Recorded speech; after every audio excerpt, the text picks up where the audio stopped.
all with Oh, we're recording now. So my goal is to leave you all with some practical knowledge that you hopefully didn't have when you started. We're going to see if we can do it.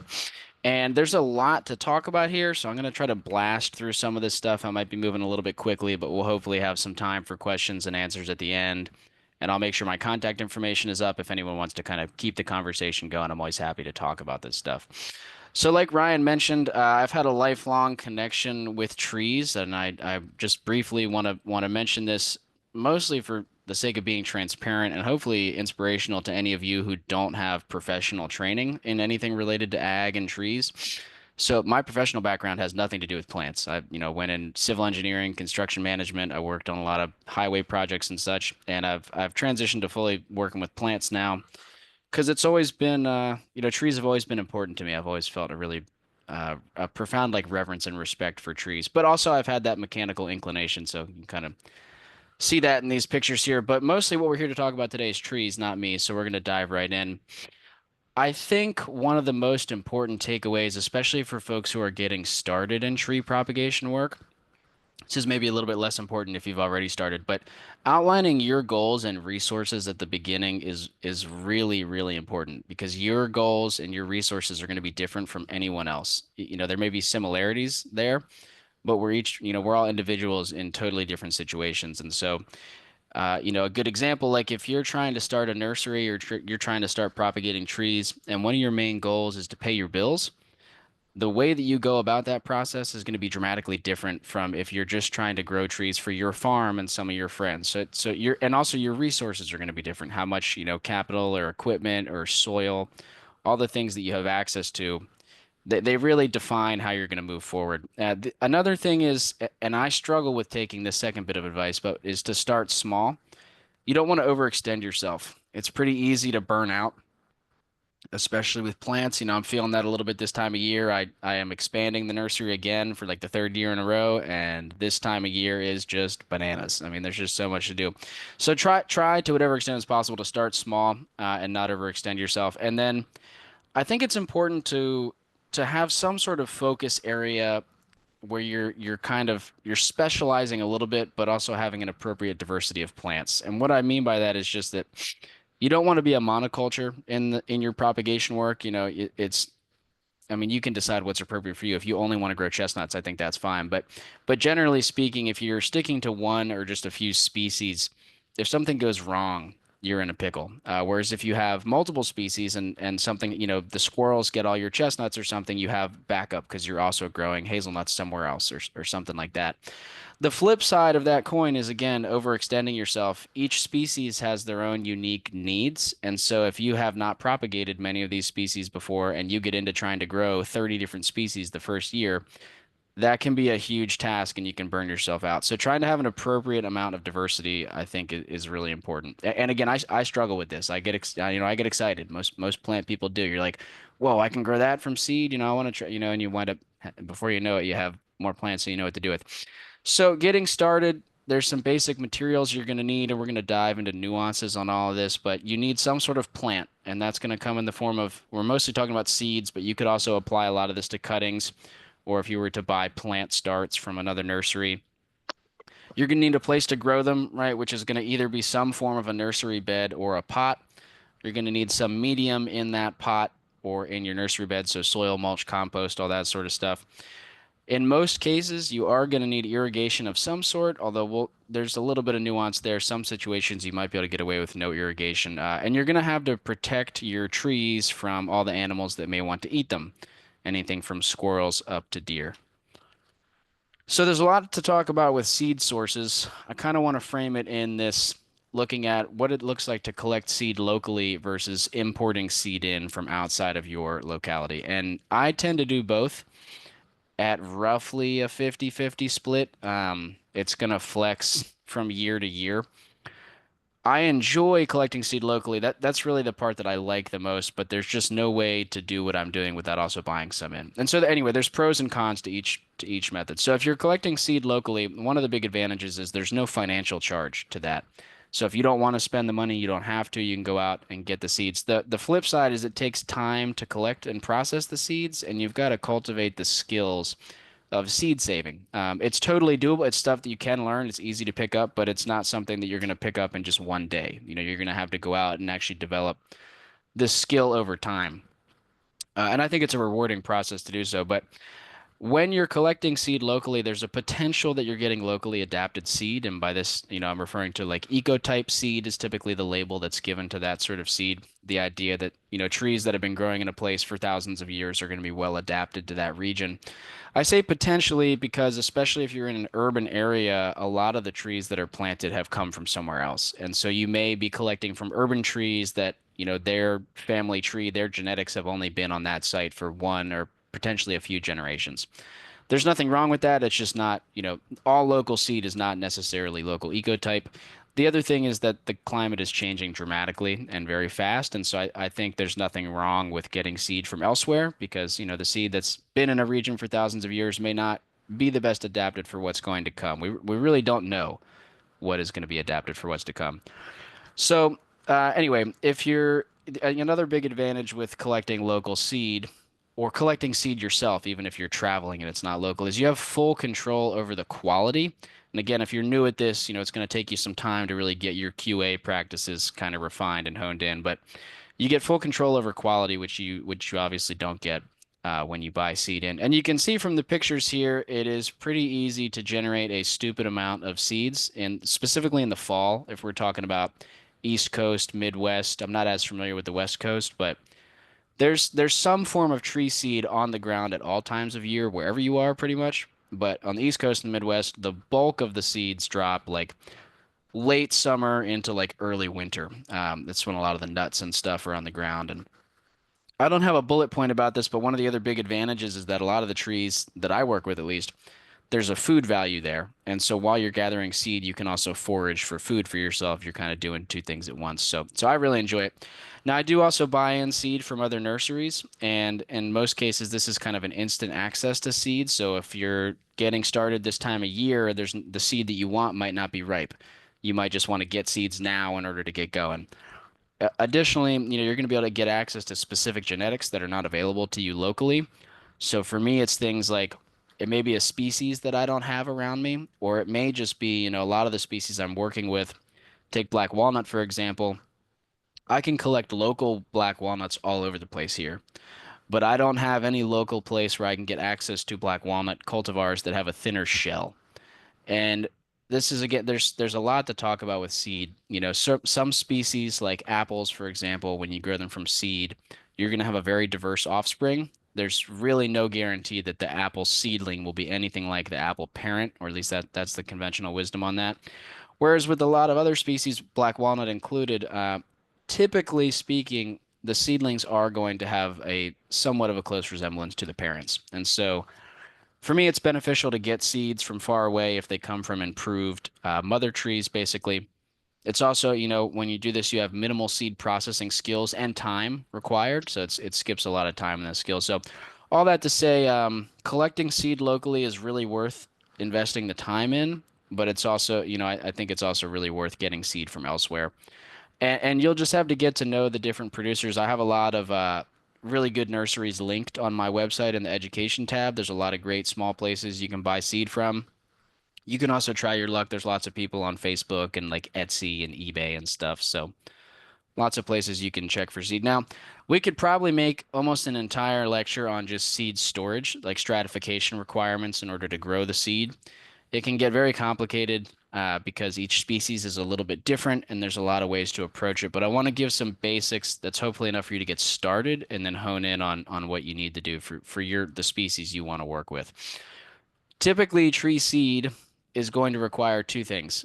There's going to be some sort of storage requirement after you collect or buy the seed, and there's also going to be a germination requirement. And so some seeds are going to be like garden seeds. They can be stored dry off the plant, just like you would store tomato seeds and planted whenever. So like red bud is a good example of this. Those seeds can be stored dry, and so the storage requirements are very lax and easy. Other seeds can't dry out. So pawpaw seed is a good example. Pawpaw seeds cannot dry out or they will die. And so you've got to know the different requirements for your species. Then there's also, and that's just for storage, there's also a germination requirement. So most tree seeds will not germinate unless they go through a stratification period or a scarification process, which I'm going to give some details on that here in a moment. But if you want to learn what your plant need, what the seeds need, one of the biggest resources that I recommend folks to is the Forest Service has a woody plant seed manual, and they detail, at least for native species, how the Forest Service propagates seeds. They go over multiple methods. It's pretty in-depth, You don't, scientific write-up. they die. Yes. Yeah, and also YouTube is a really big advantage. It's a really big resource. Like, there's a lot of folks that post content about how they grow trees from seed on YouTube, and so definitely use that to your advantage. But the basic gist, stratification typically refers to cold stratification, although there is such a thing as hot stratification. And stratification, if we're talking about cold stratification, just means simulating wintertime conditions. If it's hot stratification, we're simulating summertime conditions. And so if your climate allows, if you live in a place where there's winter, you can stratify your seeds outdoors in the elements. If it's not cold, you're going to have to use the fridge. And the other thing, we're going to touch on this at multiple times throughout this lecture, is we've almost always have to be worried about rodents, at least for the nut species and the typically most of our prunus, our stone fruit, the plums, the peaches, the cherries. Those seeds are like rodents' favorite food. I mean, I don't know how they can sniff them out, but they always find them. So if you're going to stratify your seeds outdoors, you got to protect them from rodents. Obviously, you don't have rodent issues in the fridge. And without diving into too much detail on this, because there's a lot of other stuff we want to talk about, I do want to leave you with, if you store your seeds in the fridge, if you stratify them, cold stratify them in the fridge, I like to use Ziploc bags. And I like to not use any medium. You're going to find a lot of folks online that recommend a wet paper towel or damp peat moss. I don't like any of that. And there's nothing wrong with it, but I just find it's hard to see what's going on. So especially with larger seeds, I do no medium. I put them in the bag. Ziploc bags are typically going to allow oxygen to permeate so the seed can breathe, but water can't get in or out. So you're setting the moisture content in the bag.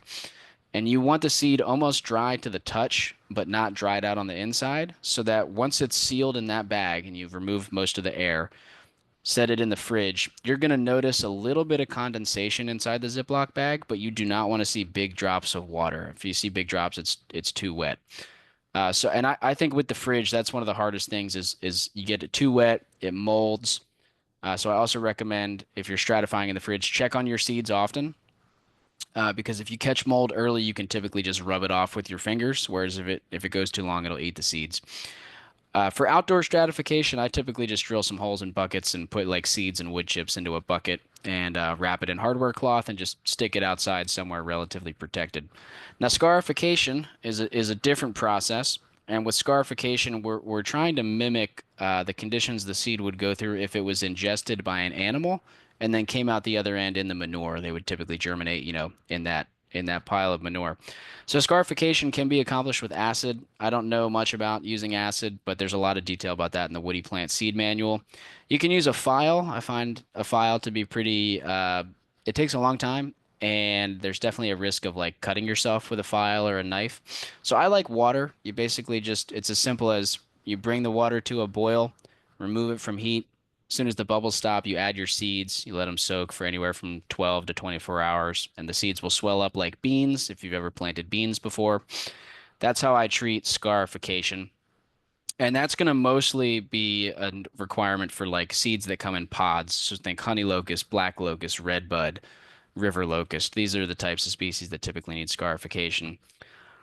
So there's a lot more we could talk about there. If you have any questions, I'd love to talk more about it at the end. But assuming you have your seed and you have stored it correctly and you have done whatever you need to do to get those little guys to germinate, now you got to plant them. You got to have a space for them to grow. So there's a lot of options. I'm going to talk about my favorite first, which is air pruning beds. And if you're not familiar, an air pruning bed is basically just a raised bed. It's raised off the ground. The bottom of the bed has a screen so that the roots are exposed to air on the bottom. And what this does is there's two primary benefits to the air pruning bed. One is that because the bottom is exposed to air, there's no root binding. The roots, as they approach that bottom, they get pruned off very gently when the root is very small. So there's no damage to the taproot, but the root gets gently pruned and it tells the tree it can't go in that direction. It's going to focus more energy on horizontal roots. Well, again, without damaging the taproot or causing any circling that you would get in a pot. The other thing an air pruning bed does really well is it's going to protect from rodents. So because it's made out of wood and hardware cloth, you can keep the rodents out. So any species that has a desirable nut that rodents want, or any species that has a taproot, I always prefer to grow them in air pruning beds because it's easier. The downsides of air printing beds are that, for one, they degrade over time. The wood's going to rot eventually. And there's also a pretty big labor and material cost to build them up front. But for me, it's worth it. It also makes the trees very, very easy to dig in the fall. You can see that I've got two frames in each of these beds stacked on top of each other. You can just lift one of the top frames off. You have access to the soil and you can loosen the soil and get the trees out very easily. So that's what I like about air printing beds. And you can see here, this is a picture on the right of a black walnut that came out of an air pruning bed. Black walnut tends to be a very vigorous tree. And so not all of your taproots are going to be that thick. Walnut are kind of exceptional in the thickness of their taproot. But this is an example of what you'll get. The taproot, as you can see, is intact, and you have a lot of horizontal roots. So these make really easily transplantable trees that they transplant with low shock, easy to dig. You can also see on the left some of the cages that I have on the top of these beds to keep the rodents out. This is our picture of our nursery last year. It's a little weedy. We're still kind of in the process of establishing this space. It was kind of abandoned by the previous owner, but some more pictures of trees coming out of air printing beds. We've got a persimmon on the left. The persimmon roots are always black for some reason, and a bur oak on the right. And again, you can just see lots of horizontal root growth with intact taproots. Another thing I want to mention is these pictures. These are the best trees that came out of these beds. You're always going to see a size range coming out of the air printing beds. Some really big like this, some medium, and some small. I have not found a way around that yet. I think probably you could tweak your spacing, and we'll talk about that a little bit more later. But just know that these are like the best of the best coming out of these beds. It's not like 100% of the trees are this big. Some of them are certainly smaller, to be fully transparent. So you can also do in-ground beds. Now, I like in-ground beds a lot, and there's many ways to approach it. In most cases, you're going to want to build a bed where there's already something happening. So you're going to have to kill the grass or the weeds, prepare the soil one time. A lot of things we could talk about there. You could burn it, you could have animal impact, you could till it, you can tarp it. I don't spray any chemicals, but if that's the way you want to go, you could spray it. You got to do something to kill the grass and the weeds. And then if you have the equipment to till, it can definitely be beneficial to mound up the native soil. I don't have tillage equipment and I don't like doing unnecessary shovel work. So mostly have not mounded up soil. I've instead mounded up organic matter that I brought in from somewhere else. But you could mound up the native soil if you have it. But I find it's beneficial to have things mounded up because it gives the roots a space where if it gets super wet, they have a space where there's more aeration because it drains better. That's one of the main advantages to mounding things up. Now, if you're in a super sandy soil, that might not be as big of a deal, but we have clay where I'm at, so mounding up is pretty important. One thing I want to note, this picture here, I'm putting down leaf compost. Whatever you put down to mound up a raised bed, it's very important that it's not a hot material if you want to plant into it directly. In other words, like don't put down a bunch of horse manure and expect to plant trees in that like tomorrow.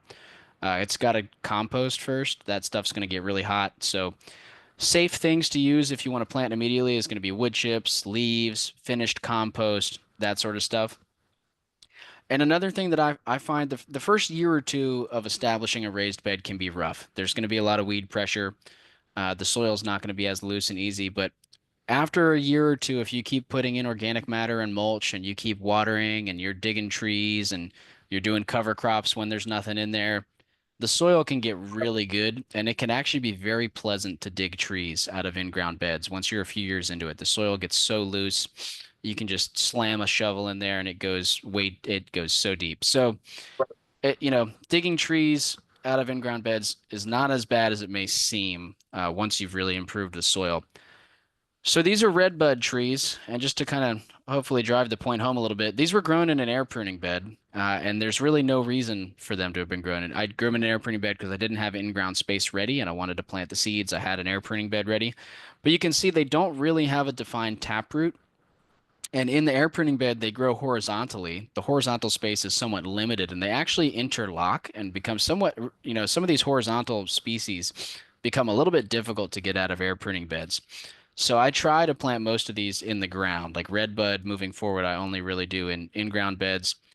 Hazelnut's a good example where I kind of have to do hazelnut in my air pruning beds because the seed is so desirable to rodents. But they tend to not be very taprooted. They, at least in my experience, most of them tend to be more horizontal, spreading roots, and so it can be somewhat more difficult to dig them out of an air pruning bed. So a little nuance there with species that do and don't do well in air pruning beds. And Nick, if I can pause you just for a Yep, second, yep. do you have, are there, or just to see if anyone has any questions, but also just a question, are there lists, do you have a list of species that you like to do seeds, local seed saving, or that you think do well in these, in the air pruning beds?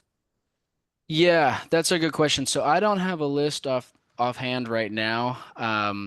But generally, I kind of like to get my hands on any species locally that I can. And then the quantity, I sort of let the demand set that. So I might, if I discover a species that locally I can collect seed from, I'll collect it. If they sell really well, then I'll collect a lot more next time. That's kind of how I approach that. Like if they don't sell very well, then I'll just keep doing a small quantity.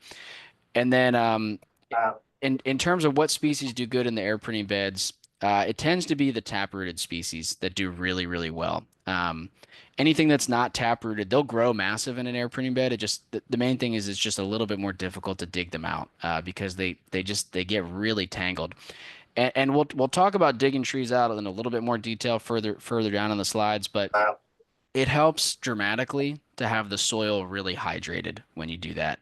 If your soil's dry, specifically like in the fall, it tends to get dry sometimes in the fall where we're at.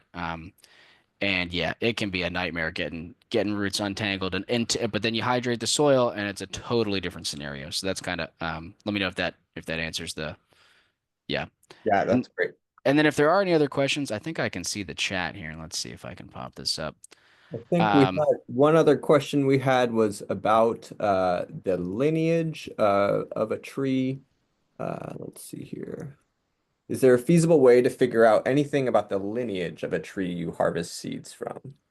it's way harder than I wish it were. I mean, to some extent, like you have to go back into land history, whatever you can find about the history of the land that the tree is on, whether it's private farm and you try to figure out who owned the farm, or whether it's public and you try to go to the municipality and say like, hey, when was this tree planted?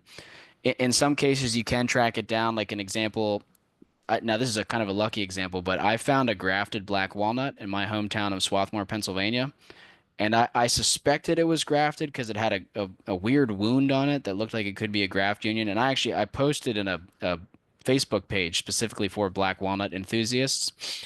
And I think it's a public group. But anyway, yeah, so some folks commented on there that that is definitely a graft union. It was probably planted by J. Russell Smith, who's a prominent tree figure back in the 1900s. So you can, yeah, you definitely can sometimes find the lineage, but oftentimes it's very hard to track it down. It's worth looking into, but yeah, there's no straightforward like check this source. It's like it's kind of a scavenger hunt, but yeah, something treasure hunt, something along those lines. And but it's a good, keep records. I think it's a good point to keep records because future generations might want to know, where this tree came from. And so you can do your part to kind of making it easier in the future if you make your records public and keep some notes. So pots. This is kind of a big topic here, right? Because most customers are familiar with pots. One thing that I didn't mention, maybe obvious to some and not obvious to others, if you're growing trees in an air pruning bed or an in-ground bed and you want to sell them right out of the bed, you've got to sell them bare root when they're dormant. And I think bare root trees are definitely gaining in popularity, but they're not nearly as popular or as common as potted trees. And there's limits too. Bare root trees, you can only distribute them in the off season when they're dormant. Potted plants, you can distribute any time of year. I guess another flip side is that bare root plants are easier to ship if you're going to get into shipping, whereas pots are shippable, but it's harder because they're heavier. There's more packaging involved. But like I said, pots are more familiar to customers, so I think it's worth exploring pots, and there's different ways to approach it. by no means am I judging anyone who wants to buy new pots, new plastic. I think that's totally valid. I try to not buy plastic new if I can help it. So I use a lot of basically just reused nursery pots that are old and kind of raggedy, but you can get them for free or for cheap. Sometimes you got to do some cold calls or go curbside picking, in the suburbs around this time of year when people are planting stuff. But if you want used pots, you can get them and you can grow trees in them. If you're gonna buy new pots, we've had some pretty good experience with the fabric pots. They do a good job of preventing the root circling because there's a little bit of air kind of getting into that fabric and pruning the roots. It's a gentle air pruning, and they are built with some level of recycled material. But the problem with the fabric pots is that they're kind of a one-time use thing. You typically have to cut the pot to get the plant out, and so that they can't really be reused if you cut them. But they are really good, like I said, at preventing the root binding, and they're relatively affordable, especially if you're going to be selling plants. You can just kind of work the price of the pot into the sale of the plant. So I think they're worth looking into. We use the brand called Root Pouch. You can get them at Greenhouse Megastore. You can also check with local hardware stores. They might be able to order them for you in bulk, and it kind of helps support local businesses. But we've also used, I'll show you in the next picture, we've used milk crates and produce crates as a makeshift pot, and that's worked really well. I mean, you can use plastic like solo cups and stuff for really small things. So basically just you can get creative with what is going to be a pot, and mostly it comes down to aesthetics and like whether you want something new that looks really clean for your customers or whether you just want something utilitarian and cheap. Or maybe you're not even having customers, maybe you're just growing them for yourself. You can be pretty scrappy about what a pot really is. Let's see if I can get my computer to. Oh, there we go. Yeah, so in the middle here, you can see these are wild plums. These are 2-year-old wild plums grown in. I grew them in the first year. Actually, they kind of just volunteered, like 20 of them volunteered in a big pot of soil that was sitting around.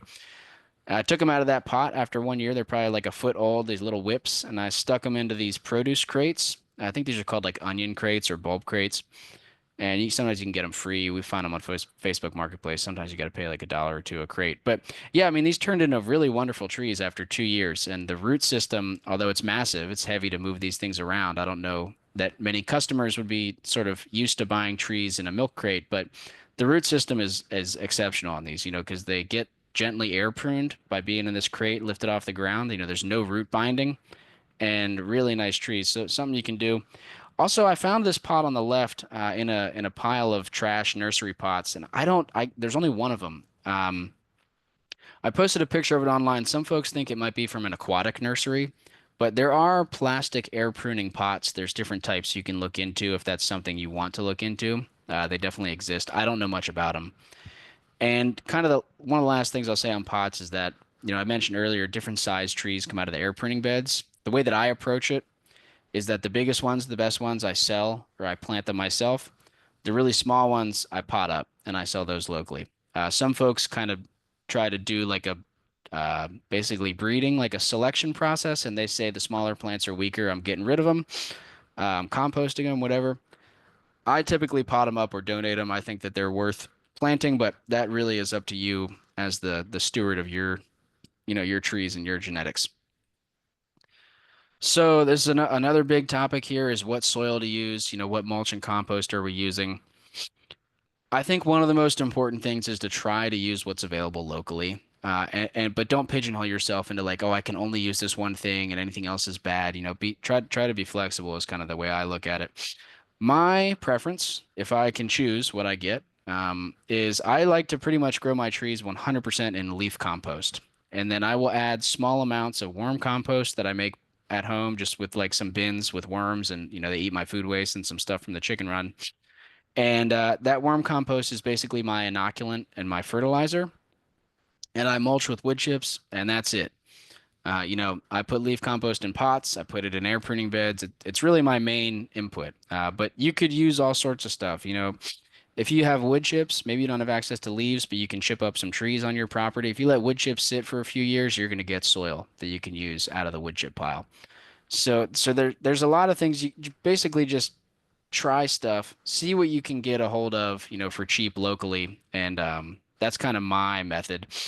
If you want a more professional grade product, you can look at local soil producers, and there are companies that are making what typically they call it like a native plant potting soil.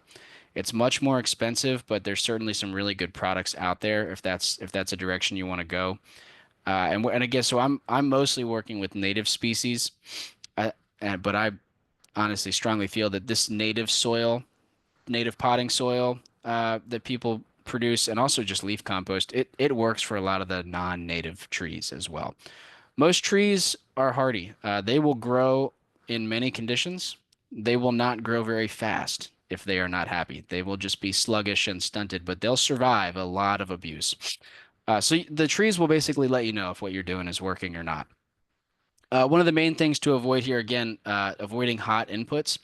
So, don't go mixing fresh manure into your bed and then try to plant into it is basically that. And then some folks will use, in a pot or in their air pruning bed, some folks want to use the native soil that's just laying around their site. And I would just say be careful of heavy clay because you can have drainage issues. And pure sand drains too fast. You won't hold any water. So just some things to consider. Sometimes some sand gets into my bed. Sometimes some clay gets in because I'm handling leaf compost on the ground, right? I'm mixing up piles, and so clay and sand gets mixed in. Small amount, not a big deal. But if you had an air pruning bed or a pot that was like 50% clay or 50% sand, you might have some issues. Also, clay and sand are heavy. Like, I mean, leaf compost is heavy, but clay and sand are like way heavier. So in terms of pots, you want stuff that's liftable. And lastly, beware of hay. Really, any animal products, if you don't know the farmer, if you're not 100% sure of what they are and are not spraying, it's definitely good to be cautious of that because there's some gnarly herbicides and pesticides that can be sprayed and antibiotics and such that can be in animal manures and hay. All of these compounds eventually can biodegrade in composting systems, but some of them can take a very long time. And so you don't want to be putting that stuff on your plants if it's not broken down. Irrigation, this one in some ways is simple. There's not a ton to talk about here, but this can be a huge quality of life improvement or detriment, depending on how you set things up and depending on your scale. If you're just growing one or two air printing beds in your backyard for yourself, you're going to be fine. There's really no situation where the watering is going to be overwhelming. If you're like me and you have, like 20 to 30 air pruning beds and then like hundreds of trees and pots plus in-ground beds, you can wind up spending most of your time in the summer watering if you're not smart about how you do things. So obviously having a well is nice. We have a well here, but there's definitely folks that do it based off rainwater and like, having a little pump that runs off a solar panel and such. I think the main thing that I want to, advocate for here is hose design. Dragging hoses around sucks when it's hot in the summertime. The hoses always get kinked, they get caught on stuff. You wind up cussing yourself and the hose out. And so I think, spending a little bit of money to have a few extra hoses and just like this hose only services this small area, this other hose services this other small area. That type of stuff makes a big difference in quality of life. And additionally, I think one thing that's important to think about is sun. So most trees will grow in the shade or in the full sun, especially when they're young. They're usually pretty flexible. The more sun they get, typically, the faster they'll grow, the more water they'll need. And so if you want to cut down on watering needs, you can try growing your plants in the shade or really I think a good middle of the road approach is like if you can give them morning sun, set your nursery up somewhere with morning sun, afternoon shade. That's going to give you overall a lot of sunlight hours for the plants to grow, but also shade during the hottest part of the day. They're going to need less water. And kind of the same with soil, trees will grow with a very minimal amount of water. They won't grow fast. And so I know folks that have set up air pruning beds and not watered them at all. And they get some trees out of them every year. But it's not as many trees. Some of them die off from the drought. And the trees are not as big as they could be if they were getting watered more frequently. So you have to kind of decide what's the balance that you want for your situation. If you really want the trees as big as possible, I recommend watering them a lot because the two limiting factors with trees, it's typically water and soil. If they're happy in the soil and they're getting enough water, they're going to take off. If they're not, if one of those things is out of whack, they're going to be slow. If both are out of whack, they're going to really struggle. So browse protection, we talked about this a little bit with the air printing beds and with the hardware cloth. Hardware cloth is really the only thing that can protect against rodents. For everything else, you can build a fence. A well-designed electric fence can handle everything else, or you can use plastic for deer only. Plastic is not going to work against rabbits and groundhogs. You really need metal, welded wire fence, and or electric to keep the bigger animals out. You can see here these hazelnuts are poking through my cage. That's something you're going to have to contend with, and you have to decide.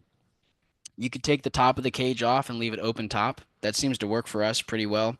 Typically, once that, canopy is closed, the rodents don't want to go in there, but if they're really hungry, they will. There's still a seed under the soil. They can eat the bark of the young root. So it is a risk to take the top off, or you can let them grow through, and then when the leaves come off in the fall, it's easy to move the cage and or you could trim them if you want to. They're already like 2 feet tall by the time they hit the top of the cage, so you could just prune them. So it's something to think about there with the air pruning beds is what do you do if the trees get too tall, for the cages. And then also, I haven't explored this much, but I think there's a lot of fun stuff that can be done with living fences like willows and such, weaving them into living fences and making dead hedges from all your clippings and things. That's pretty much only going to be good for the bigger animals, like deer, groundhogs might be stopped by a fence like that. Mice, squirrels, no chance. That's really got to be hardware cloth for those little critters. So regulations and taxes, I can't say a whole lot here, especially about taxes because each state is different, and I'm certainly not qualified to give tax advice. We're an LLC and we file our state and federal taxes. I do the state taxes myself. I hire an accountant to do the federal taxes because it's just a little bit too complicated for me. But what I do want to talk about is nursery inspections and licensing, which is also different from different state, from state to state. But the process is easy. And I recommend looking into it if you're going to be selling plants at all. If you're not selling plants, I wouldn't bother. But if you're selling plants at all, even on a small scale, I think it's worthwhile to become a licensed nursery. It's typically like $75 to $200 fee annually, depending on the state. If you just Google, nursery license and then your state, you'll find where you got to submit paperwork. The only requirement typically is that they'll send someone out once a year to do an inspection, and that person is they're your friend. They're really not there to like get you on anything. They're there more to help you, and you're not going to have any issues with them unless you're growing like a really, really gnarly invasive plant that's like prohibited, or if you have like a super egregious pest issue. They're going to be like, hey, this, we can't, you can't distribute fire ants. Like if you've got fire ants in all your pots, they're going to be like, yeah, you can't move those out of the county because we're in a fire ant quarantine.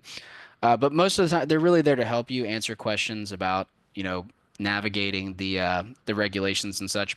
And if you ever have a question about what is or is not allowed, type in U.S. Plant Board on Google, go to the regulations tab, and there's a PDF for each state, and it shows like what species are prohibited in each state, uh, what sort of quarantine might be going on for various pest and disease issues. And so if you ever have a question, that's a pretty straightforward thing you can just look up on the plant board. And this becomes very important just if you're shipping plants to different states, that's when this sort of stuff really becomes important to like know what's allowed where you're sending stuff.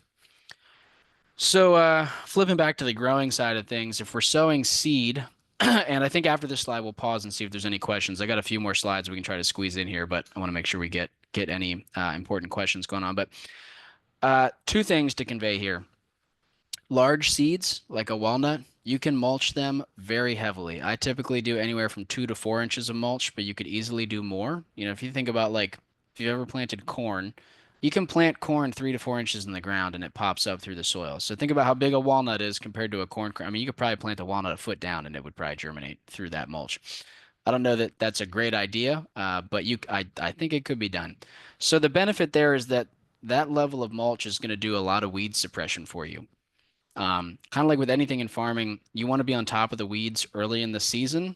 That way they're very easy to pluck out. And then the trees close the canopy. You don't have much weed pressure in the summertime. If you're dealing with small seeds, you can't mulch them. They're too small. They don't have enough energy to pop through the mulch. Think about a raspberry seed. You can't mulch that sucker with wood chips because it just won't have enough energy to pop through. And so because of that, the weed pressure is more intense. And additionally, the smaller seeds, all seeds pretty much need to be kept moist to germinate. If you have heavy mulch on them, that's going to keep them moist while they're germinating. If you don't have mulch, you're going to be watering those small seeds very frequently. If they're just outdoors, if you have a greenhouse and you're able to start small seeds in a greenhouse where there's higher humidity, or even like a seed starting tray with a little plastic top, that can really be help. I think small seeds are kind of difficult, or at least they were for me when I was new to all this. And those are kind of some of the things that I found, like having humidity control basically can help.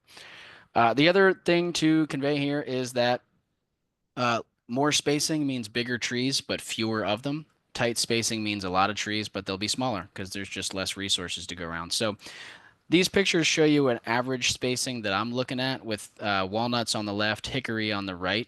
But you could certainly go way tighter and just have a lot of small trees, or you could go way bigger and you would have fewer trees, but they would be massive in their first year.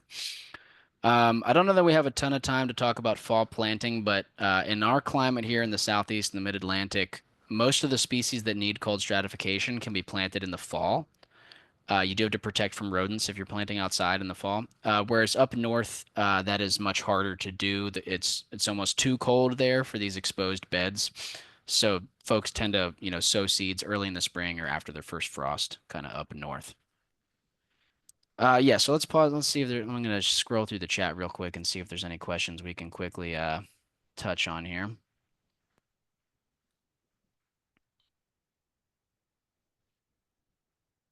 Yeah, a lot of good comments here in the chat. Um, let's see. Yeah, so I'm going to answer a question about peach trees that have dropped the fruit, the seeds germinated, sprouts coming up now. You certainly could pot them up. You could also put them into an air pruning bed. Or I'm sorry, the question is, can you transplant them out of the ground? Yeah, into an air pruning bed. Yeah, you definitely can do that. I find it helps to have a few people to when you're doing a lot of plants into an air pruning bed because it becomes challenging unless you have a really big spacing. It's kind of hard to get all those roots and shoots kind of aligned in the right direction while you're also like placing soil around them. So having like four hands instead of two is helpful there. I hope that's a helpful answer, but that's what I found. You can definitely do that. Um, I want to convey a little bit about digging the trees up, whether air pruning bed or in the ground. Go slow and careful, especially when you're new to it. And it helps to have a straight shovel that you can, like a regular spade is kind of bent. You want a flat, straight shovel, like the rectangular kind. You can stick that sucker 90 degrees and go deep into the soil and then slowly kind of pry up on it. And like we talked about, having the soil hydrated helps a lot.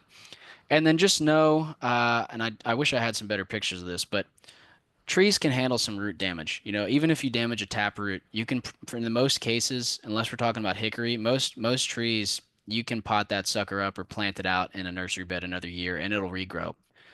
They can really handle some root damage. You can always take off some of the shoot if you took off a lot of root to kind of match it. Maybe I wouldn't recommend distributing a lot of trees that have gnarly root damage, but they're not done for. They're not dead. You can certainly they can handle a lot is the main thing I want to convey there. Let's see. Uh, And Nick, we have one other question here mhm. in the chat. Do you grow any type of coniferous trees? I've done a little bit. So I've grown some monkey puzzle trees from seed, which is kind of a rare coniferous one, and then I've grown some white pine and some pitch pine. And I've grown those in pots. I've done a little bit in air pruning beds. The seeds, some of the small like white pine seeds are kind of small, whereas like a monkey puzzle is big, so they're easy. You can mulch them. But yeah, I've done coniferous trees both in air pruning beds and in pots. The one hard thing about coniferous trees, the way I look at it, when you take a tree out of the soil, if you're taking it out of an air pruning bed, I view it, it's like surgery. You're putting the tree in surgery. It's much easier if your patient is asleep. So when the tree is dormant, it doesn't have leaves on it. Coniferous trees never go to sleep. So you just have to be very careful when you're transplanting them to keep them hydrated and just be gentle because they're always awake. But yeah, certainly you can do it. And for tree storage, this is mostly, well, I guess we're talking pots too.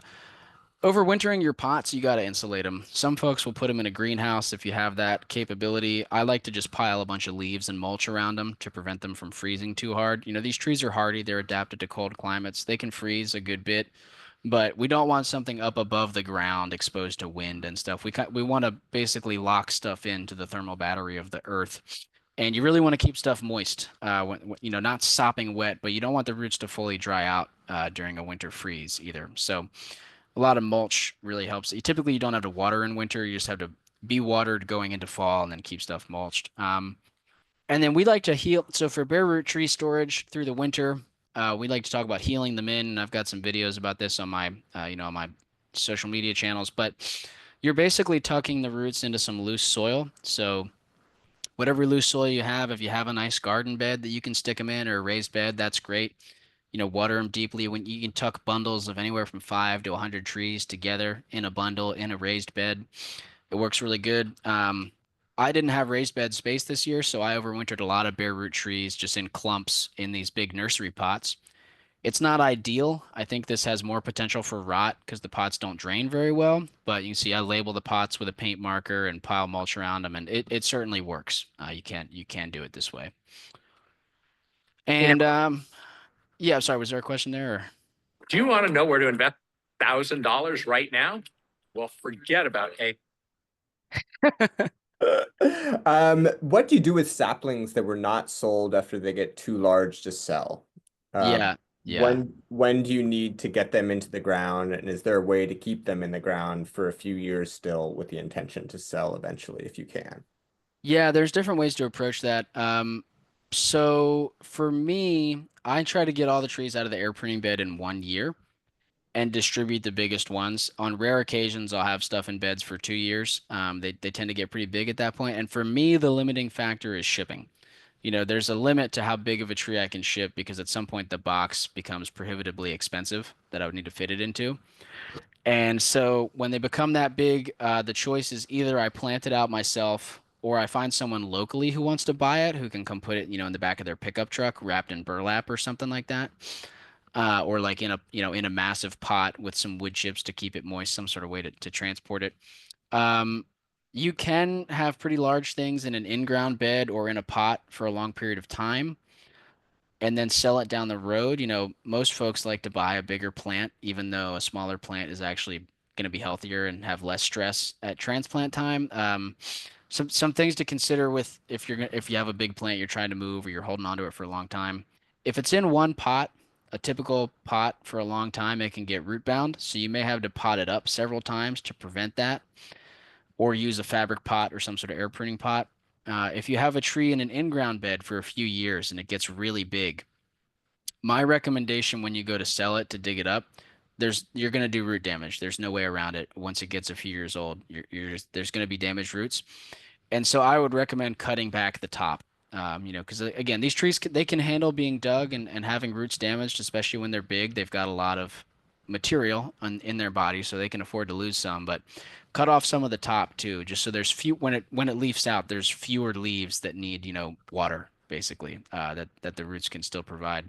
But that's something that folks do. I mean, most conventional nurseries, they'll go with a tree spade, this big piece of equipment, and they'll dig trees out of the ground.